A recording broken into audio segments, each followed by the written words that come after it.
What is up, YouTube? Welcome back to another video. So in today's video, we're gonna talk about the Sony 16 to 50mm kit lens. So is it still worthy of buying in 2025? Should you even use this lens? Well, all of that will be answered in this video.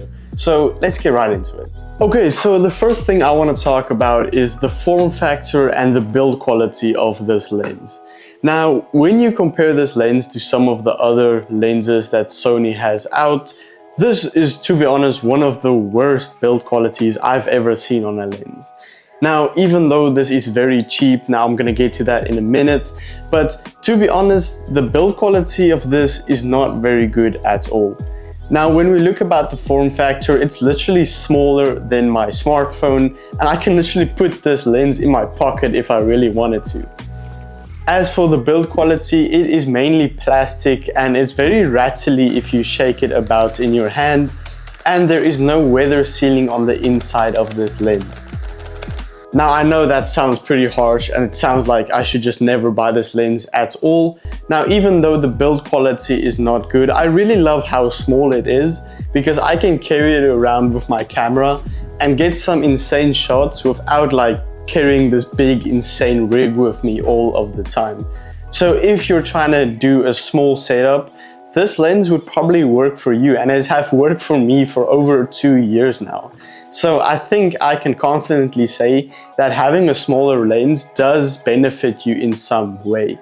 But when it comes to the overall form factor, it is a zoom lens with automatic zoom as well, with a little dial here on the side, and the barrel extends a little bit, but as I said, when the barrel is extended, it does rattle a bit and it just feels kind of plasticky in your hands. Of course, that brings me to the second thing, which is the price.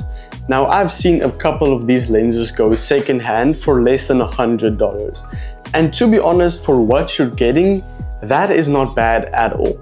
Now, as I said, I've had this and used this lens mainly for over a year now.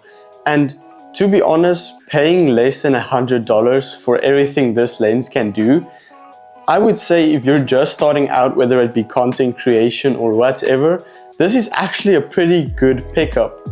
Now, even though I said the build quality is not the best and all of those things, I would still recommend this lens for somebody that's literally just trying to make content like this and not doing really professional work and etc.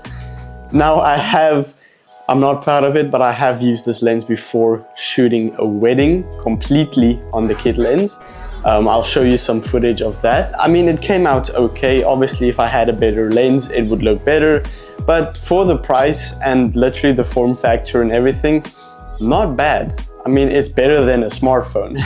Okay, now let's talk about the zoom. So a 16 to 50 is a pretty versatile zoom range. I mean, you can go to 16mm, which is perfect for vlogging and something like that. And then all the way up to 50mm if you want to get those tighter shots, which I've used pretty often, especially in the wedding scenario. My camera was constantly on 50mm. So yeah, 16 to 50 is a pretty wide range, but the problem is this lens is a 3.5 to 5.6 variable aperture, which basically means on 16mm it's 3.5, and then when you zoom all the way into 15mm, it is a 6.5 f-stop. Now, it's definitely not the best, especially if you're shooting in low light, but where the conditions is perfect, you don't really notice it at all. Okay, so here I am at 16mm paired about an arm length away, and as you guys can see, the in-body stabilization is kind of doing its job. I mean, if I can just walk around like this, it is not bad at all, keeping focus on my face and my eye. So yeah, this is at 16mm. I mean, if you're gonna buy this lens for vlogging, definitely a good lens to invest in. Okay, so a pro tip if you want to get the most out of this lens is buy yourself some filters. Now, I have a CPL filter and a ND filter, and trust me, it kind of upgrades your lens when you're shooting in brighter places or you just want the most out of your shadows and all of those things. I did a full in-depth tutorial on that as well. You can click right here in the corner. But yeah, that really upgrades, and because this lens thread is so small, the filters you buy for it is way cheaper than any other lenses. Okay, so real quick, I just want to talk about some alternatives if you wanted to look at a bit of a better lens except of buying this one. So obviously the Sigma 18 to 50mm f2.8 is basically the same zoom range but at a lower aperture, which is a bit more pricier than this one, but I also think it's a pretty good one to step up from this lens.